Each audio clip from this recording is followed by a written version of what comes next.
તો હવે તમે આવ્યા જ છો ને, તો મને તો એવું લાગે છે કે આપણે જમતા જમતા રૂપેશ અને સેજલના લગ્નની તારીખ પણ નક્કી કરી નાખી. પપ્પા, મને લાગે છે કે લગ્નની વાત અત્યારે ના કરતા આ લોકો શું કામ અહીં આવ્યા છે એ વાત સાંભળી લઈએ. ભલે બોલો. જુઓ અંકલ,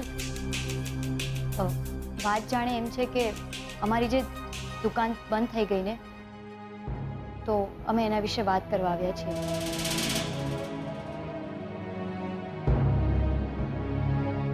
ઇન્કમ ટેક્સ વાળાઓએ અમારી દુકાનને સીલ કરી દીધી છે ને નુકસાન પણ બહુ બધું થઈ ગયું છે. તો શું અંકલ આમાં તમે કંઈ કરી શકો ખરા?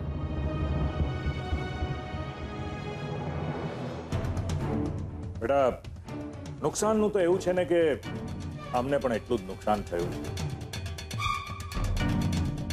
પણ હવે શું થાય? મોટા માણસો સાથે તમે ઓળખાણ રાખો, હા, એમની ઓળખાણ ભોગવો, સંબંધો ભોગવો, તો પછી ક્યારેક ક્યારેક આપણે પણ થોડો ભોગ આપવો પડે.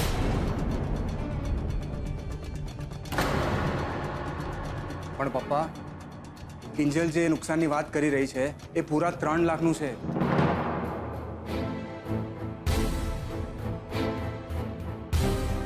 એમની દુકાને વિશેની મીટિંગ ચાલતી હતી ને એ જ સમયે ઓફિસરે આવીને રેડ પાડી અને 3 લાખ રૂપિયા લઈ ગયા. હવે આ પૈસા ચૂકવવાની જવાબદારી તો કિંજલના માથે જ આવી ને.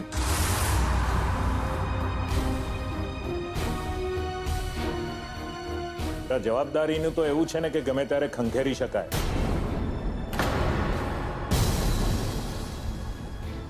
અને આમ પણ વીસીને સરકારી માન્યતા તો નથી જ મળી ને. હા અંકલ, જાણ છે મને. પણ અંકલ, વીસી એ લોકો ચલાવતા હોય છે જેની સરકારના ચોપડે આવક ઓછી હોય. ઘરેલું બચતમાંથી નાની મોટી વસ્તુઓ ખરીદવા માટે આ વીસી બહુ કામ આવતી હોય છે. ને પૈસા આપણી દુકાને આપણા અંગત સંબંધને કારણે ગયા છે, તો પછી એને ચૂકવવાની નૈતિક જવાબદારી પણ આપણી જ કહેવાય ને.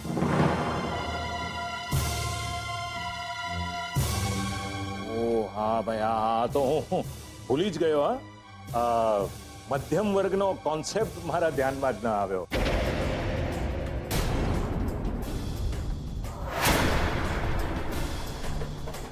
પેલું શું કહેવાય, ખાબોચિયામાં દરિયાની મજા.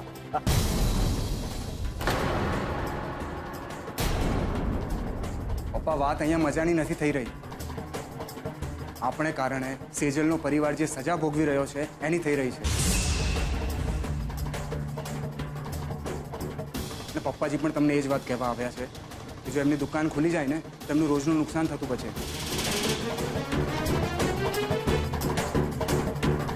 હા ભાઈ, આ મધ્યમ વર્ગનું પાછું આ ખરું નહીં.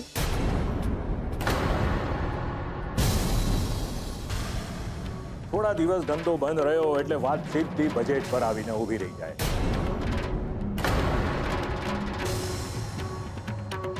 વિચાર તો કરવો જ પડે. અને એમાં પણ જ્યારે અંગત સંબંધોને કારણે દુકાન બંધ થઈ હોય તો વિચારવું જ પડે, નહીં મોહનભાઈ? ઓલરાઈટ મોહનભાઈ, મને એમ કહો કે આ તમારી દુકાનનો રોજનો ગલ્લો કેટલો?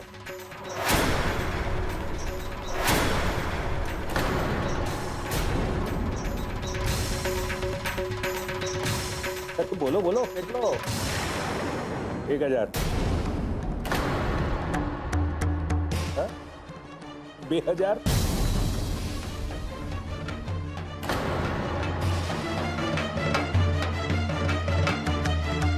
અંકલ, વાત પૈસાની નથી.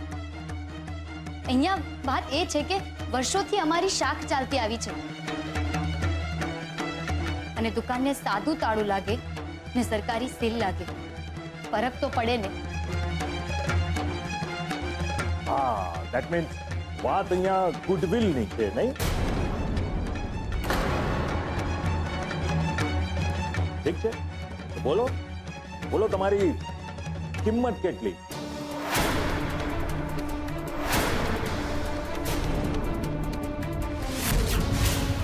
આઈ મીન તમારા ગુડવિલની કિંમત કેટલી? પપ્પા આ શું બોલો છો તમે? બિઝનેસની ભાષા બોલું છું ભાઈ, તને નહીં સમજાય? તું બિઝનેસ નથી કરતો ને. સેજલને પૂછ, સીએ છે ને. કંપનીની બેલેન્સ શીટ જ્યારે તૈયાર થતી હોય ને તેમાં આ ગુડવિલ શબ્દ આવતો હોય છે અને એમાં એની કિંમત પણ આંકવામાં આવતી હોય છે.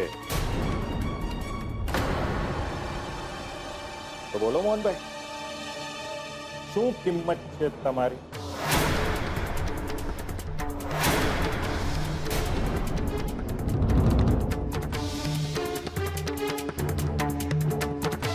સુખભાઈ,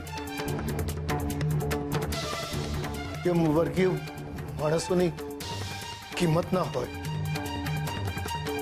આબરૂ હોય. નક્ષિક મધ્યમ વર્ગીય માણસ જેવી વાત કરી તમે, મોહનભાઈ. મુશ્કેલીના જ્વાળામુખી પર બેઠા છો, પણ ચિંતા કોની? પોતાની નહીં. હા, તમારી આબરૂ નામનો આઈસ્ક્રીમ પીતળવો નથી.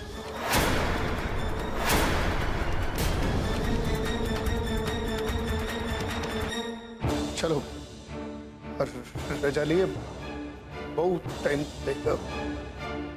અરે નાના, હોતું હશે કઈ? આ માસુક સંધિનો નિયમ છે કે નુકસાનીની ભરપાઈ કર્યા વગર વાત અધૂરી મૂકવાની નહીં. તમને એમને એમ તો નહીં જ જવા દો. પદ્મા, એક કામ કર, મારા કબાટના ડ્રોવરમાં 1 લાખ રૂપિયા પડ્યા છે કેશ. એમાંથી 60,000 રૂપિયા લઈ આવો.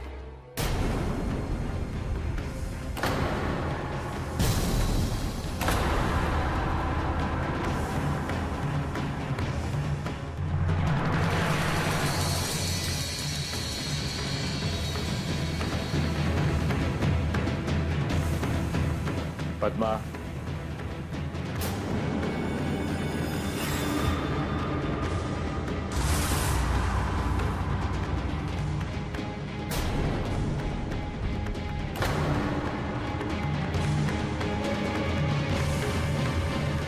જા.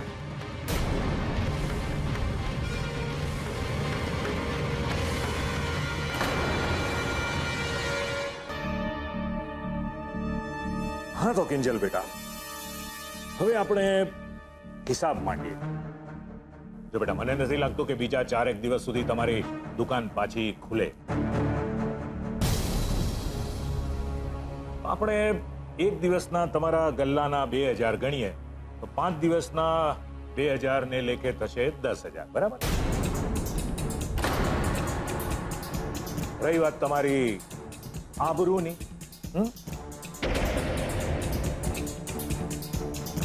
તમારી આબરૂની કિંમત આપણી ઓળખાણ થઈ ને એ પહેલા હું 5,000 આંકું છું.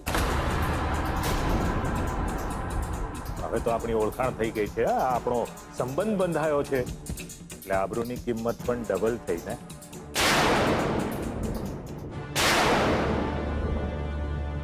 તો 5 ના થશે 10,000, એટલે 5 દિવસના 10,000 લેકે 50,000. 2,000 ગલ્લા, 50,000 આબરૂના, એટલે કુલ મળીને થશે 60,000 રૂપિયા. હું હિસાબમાં બહુ જ પાક્કો છું અને ચોખ્ખો પણ.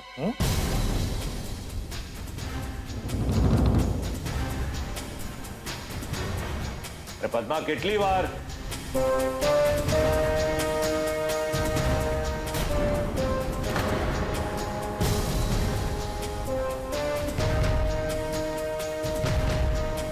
મને નહીં, મોહનભાઈને આપ.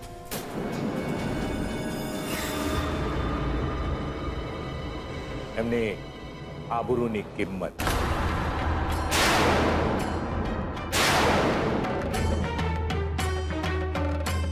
આપ લો મોહનભાઈ. અને બીજી એક વાત, દુકાન વધારે દિવસ બંધ રહે તો જરા પણ ચિંતા નહીં કરતા. દિવસના 12,000 લેકે હું રૂપેશ સાથે રકમ મોકલાવતો રહીશ.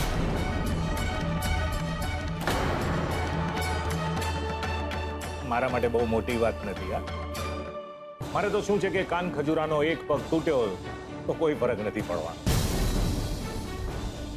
શું છો કે તમે મારા ઘરે આવો અને હું જો તમને ના પાડું, મારા ઘરનો ઉમરો ઓળંગવામાં તમારા પગ ભારે થઈ જાય નહીં?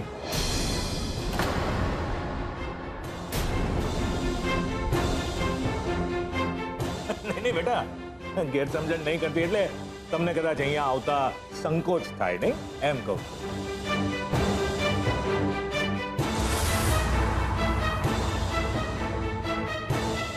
મોહનભાઈ, 60,000 ઓછા પડ્યા તમને.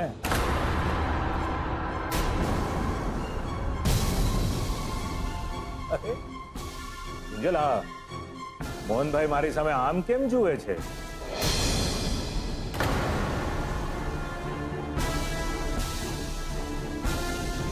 કારણ કે અંકલ, આ હિસાબમાં ગડબડ છે. શું છે કે એક મધ્યમ વર્ગીય માણસ માટે એની આબરૂ અને મંદિર પર ફરકતી ધજા બેઉ સરખા. એમાં ભાવ જોવાય, ભાવ કરવાના બેસે. એટલે આમાં જે અમારી મહેનતના અને હકના પૈસા છે એ જ અમને ખપે, અને એ છે 14,000. એક દિવસના વકરા લેખે 2,000 એટલે થયા 10,000, અને બાકીના રેડ પડતી વખતે અમારા ગલ્લામાં પડેલા 4,000. બસ બાકીના 46,000 તમને પાછા.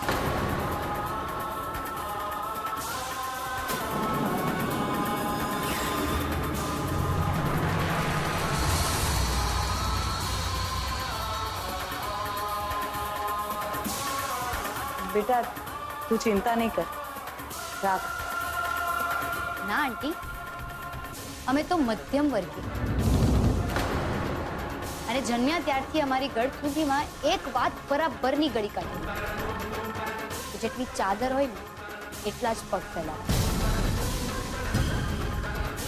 ખોટી ધામધૂમ અમે કરતા નથી અને કોઈ પાસે કરાવતા નથી. અને શું છે, પૈસા તો આજે છે ને કાલે ના પણ હોય તો તકલીફ પડે. બરાબર અંકલ? અને આજકાલ તો તમને પણ રોકડાની ખેંચ હશે ને? દુકાન ખાલી અમારી જ થોડી ગઈ છે. તમને કામ આવશે, રાખી દો. કાન ખજૂરાના 3-4 પગ. ના ના બેટા, રેવા દે. ના આંટી, શું છે, પેલા આપણે વીસી વાળાને 3 લાખ આપવાના છે ને મળીને, એટલે હવે બચ્યા 2,54,000. બરાબર અંકલ? હું પણ હિસાબમાં પાક્કી અને ચોખ્ખી છું, તમારી જેમ જ.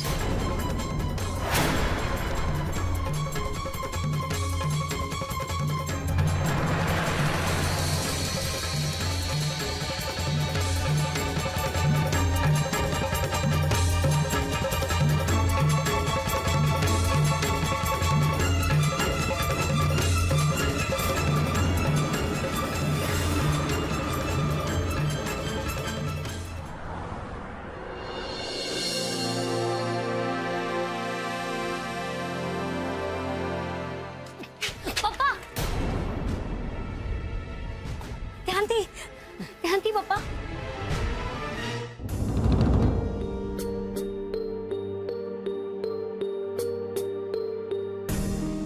જુઓ પપ્પા, આપણે માસુક અંકલ સાથે માત્ર વાત કરવા આવ્યા હતા, અને જે આપણે કરી ચૂક્યા. પપ્પા, અંદર ઘરમાં જે કંઈ પણ વાત થઈ આપણે ત્યાં જ મૂકીને જઈએ. પ્લીઝ તમે અહીંયા બેસો, હું રિક્ષા લઈને આવું છું.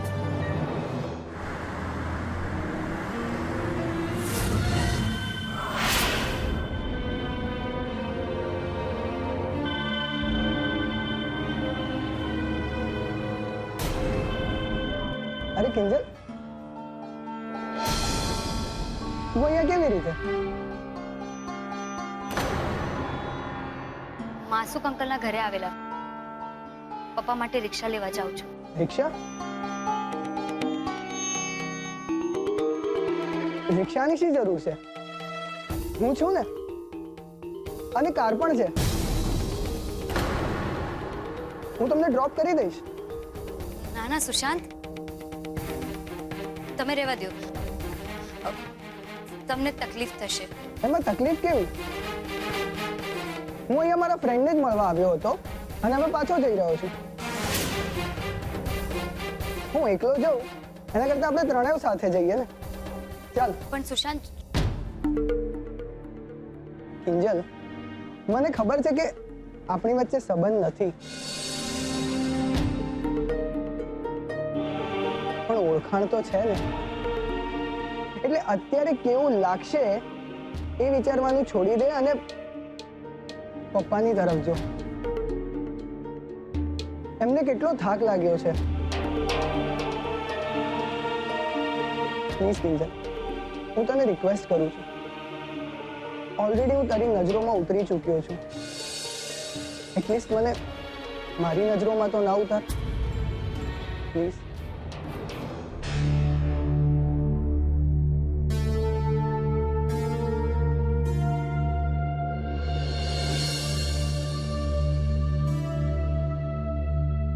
જય હટકેશ.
કિંજલ સુશાંતની સાથે?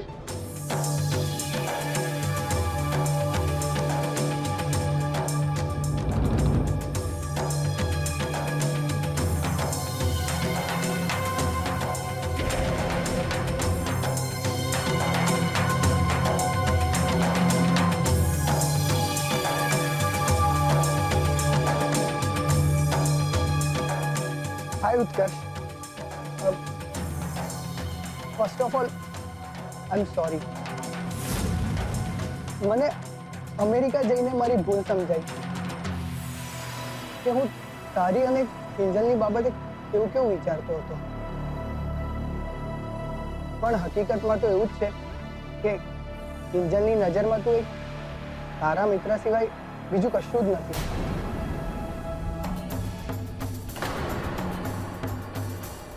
આઈ am sorry. Can we be friends?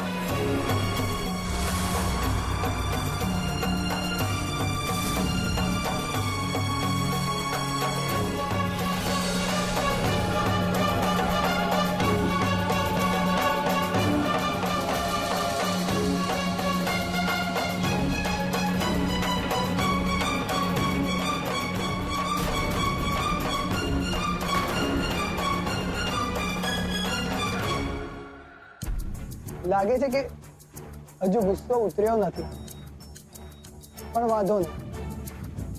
મને વિશ્વાસ છે કે એક દિવસ તું સામેથી આવીને મારી સાથે હાથ મેળવીશ અને કહીશ, ફ્રેન્ડ્સ,